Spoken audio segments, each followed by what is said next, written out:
Match 87. Manda and Varan versus Megalon and Gigan by Christian Zatkov. The funny thing is that you cut out right there, and all I heard was match 87, Megalon and Gigan. That's amusing.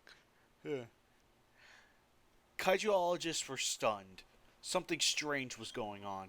Recently, a program was put in effect to place microchips under the skin of the creatures on Monster Island so that satellites could keep track of them. Should they escape? Wait, Should any escape? wait. That something strange is going on, but nobody's questioning the fact that kaijuologist is an actual word. Don't you know? Yes, they study Kaiju X, don't you know? Yeah, the study of kaiju exology. They tested this new system for a week and it seemed to work fine. But something happened. Two of the monsters, Varan and Manda, were missing from the island's complex. Even stranger still, the satellites meant to track these two were giving readings that said they weren't even on Earth anymore. After hours of checking their instruments, they confirmed they were working correctly. But where were they? According to their data, they were where no one would have ever thought to look for them. Mars. Several Planet X. yeah, Planet X. Several satellites sent by NASA years before to study the red planet had confirmed it. Everyone was in shock. The two monsters were on Mars, near the ice cap. How are they breathing? How did they get there? Pictures were even shown that some of the ice had melted just enough to make a small lake. What was going on?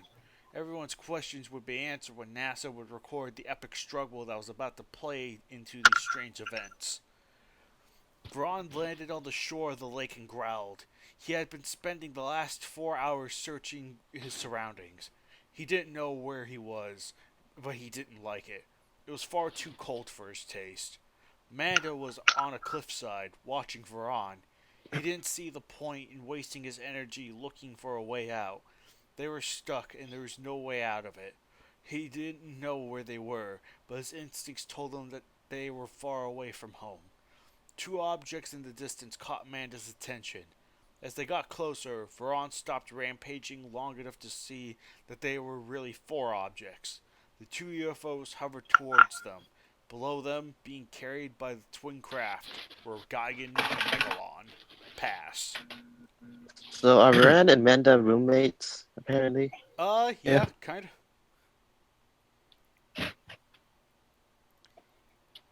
thank you. After a few moments, the UFOs unleashed the two kaiju and flew off. Before either monster hit the ground, a napalm bomb hit the mountainside, causing Manta to fall. Varan charged, attacking Gigan barely a second after he landed.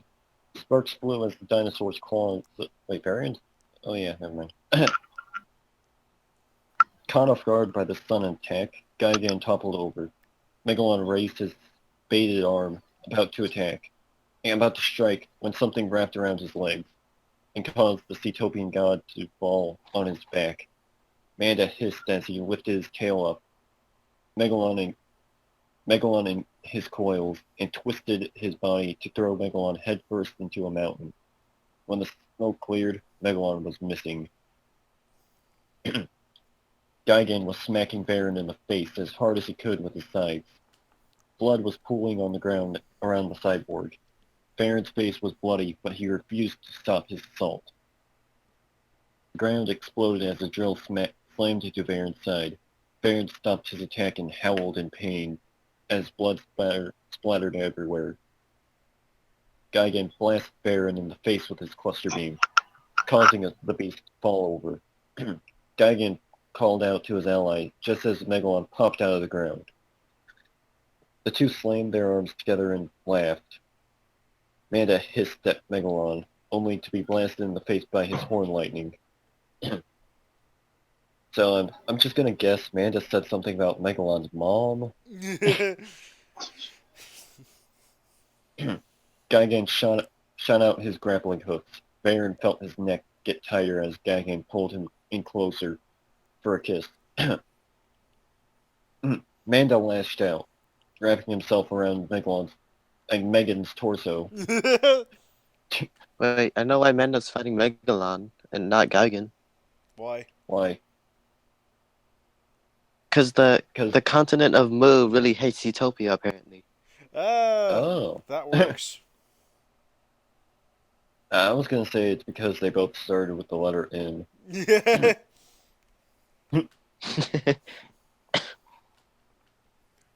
Wrapping himself around Megalon's torso, trying to squeeze the life out of him. But little did Manda know, Megalon was into that kind of stuff. Megalon couldn't move his arms. He could feel his body being crushed. The harder he tried to break free, the harder Manda squeezed him. The snake-like kaiju had his face dangling just mere inches away from Megalon, taunting him. Left with no other option, Megalon spat a napalm bomb in the dragon's face, causing an explosion. Explosion enough for Megalon to break one arm free and slam it right into Manda's face, fall to the ground. Manda looked up and hissed, only to have Megan kick it.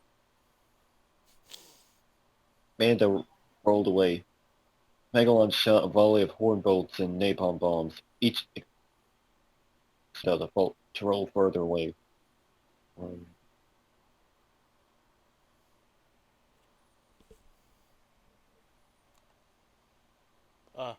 Joe?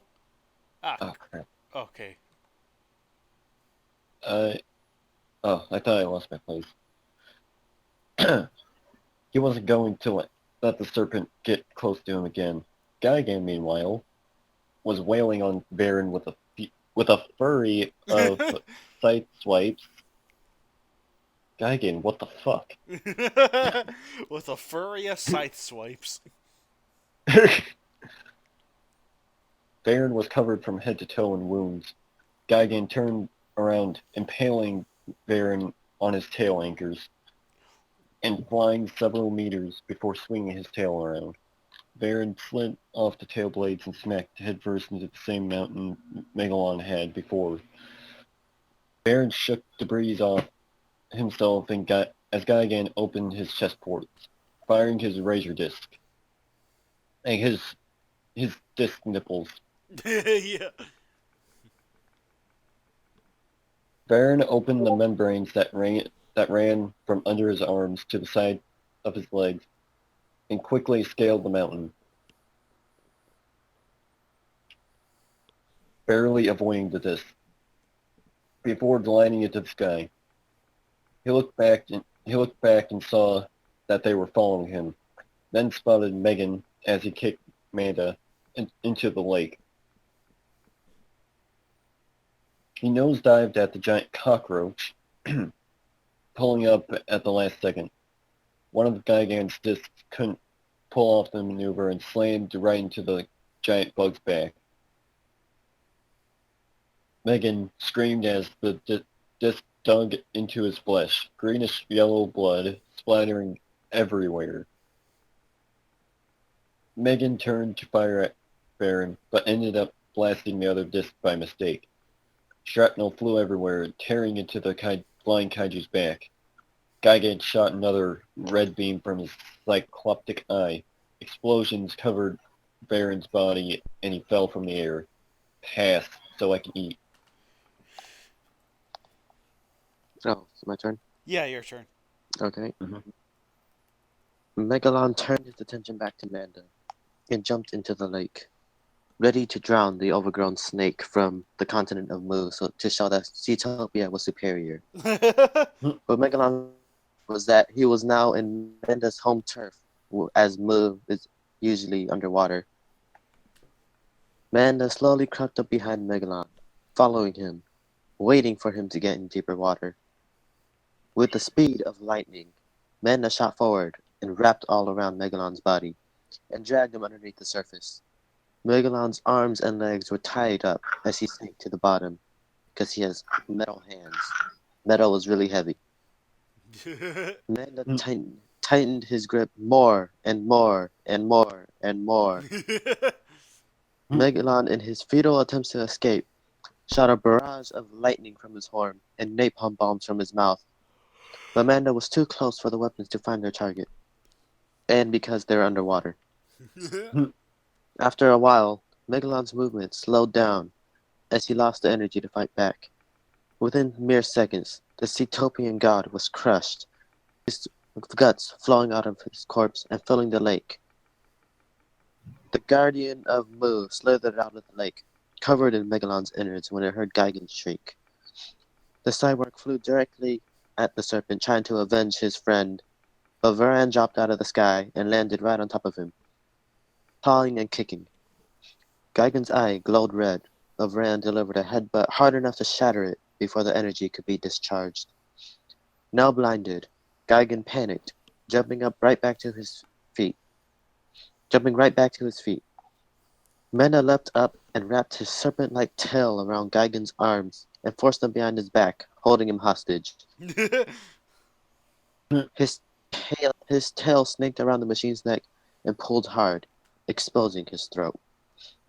Varan turned around, slamming his tail into the cyborg's neck. Again, sparks flew. Again, more sparks flew. And again, this time he could see Gigan's neck was tearing. And again, more sparks. And again. More sparks flew. And again, And again, Gigan more danced. more And again, sparks flew. Gigan. And again, Gigan said help. And again, Gigan screamed like a girl. And again, Godzilla. And again, Godzilla was wondering where his two friends were. And again, NASA was useless. And again, No, they weren't useless. They were busy eating popcorn, watching this fight go down, remember? Yeah. and again, and again, and again, and again, and again, Christian decided to use and again. Yes, he does that a lot. He turned around and bit down, his teeth punching through the metal. He put his claws on Gigan's shoulder, telling him to keep calm, because he's an adult. Pushing with his hands while pulling with his jaws. Gigan let out one final shriek before his head was torn clean off. Pass. Blood and oil poured out of his neck. A spark caused the oil to ignite. Gigan's neck looked like a fountain of fire. Manda roared and Varan shrieked, a warning to anyone who had dared attack him. Ooh, watch out, we got two badasses that don't even do anything. Back on Earth, everyone was stunned when they realized that aliens... Yeah. Back on Earth, everyone was stunned when they realized that aliens were kidnapping their monsters, using them as weapons. The fight with Gigan and Megalon was just a test to see how useful Megalon and Varan were. It was only a matter of time before they would invade the Earth. Manda and Varan, by the way. You said Megalon. When there are two monsters that don't do anything. But actually did something. In this match, at least. So, yeah, honestly, I kind of like this match. I like this match. Yeah. It was okay. Yeah, the pretty setting's fun. unique. The team up of Manda and Varan's kind of interesting, and how they both take out their respective monsters is actually kind of cool for tooth and claw creatures. So, so I actually really dig this match. I like the way how this one, yeah, I really like this one. That's all. That's honestly all I have to say. Just, yeah. Yeah, same. Neat setting, a decent way of showing just how strong these two are, and yeah. What can I say? Strong. Yes. Strong. Strong. Strong. Strong. Strong. So, Joe, thoughts? Hang on. I agree. I really enjoy this match. I think it's a good match, and I'm surprised that this is one of two matches that take place in space or on a planet other than Earth. Right. Very few matches take place off of Earth, so yeah.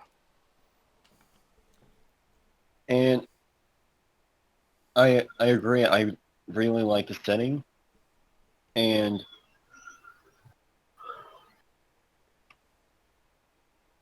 Uh, that's that's pretty much it. That other than the decent looking banner. Mm-hmm. Mm-hmm. Very eye-catching banner. Mm-hmm. Yes. My my only Oh, go my ahead. only real problem with the banner is Manda, and I know that Millennium Manda pictures are hard to find, but the picture used for Manda it makes him look a little rubbery. He's green. I don't Yes. see too much Wasn't of he blue or something? I mean, I think it's everyone's kind of a red tint because it's Mars. Okay. Yeah. So, Nagoda, did you have anything to add on? Wait, is it my turn? Yeah. Mm-hmm. Oh. Well, like you two, this was one of the matches I actually enjoyed reading, and one thing, uh, one thing I was surprised about was that Manda and Varan actually won against Megalon and Gigan, but then how I Mm-hmm. view it is that Megalon made fun of Manda because his what's it called ancient civilization of Mu was destroyed, while Cetopia was still alive. So Manda got angry and drowned him. Mm-hmm. Yep, And don't forget and that's all Manda. I have to say. And don't forget Manda said something about Megalon's mom. Yes.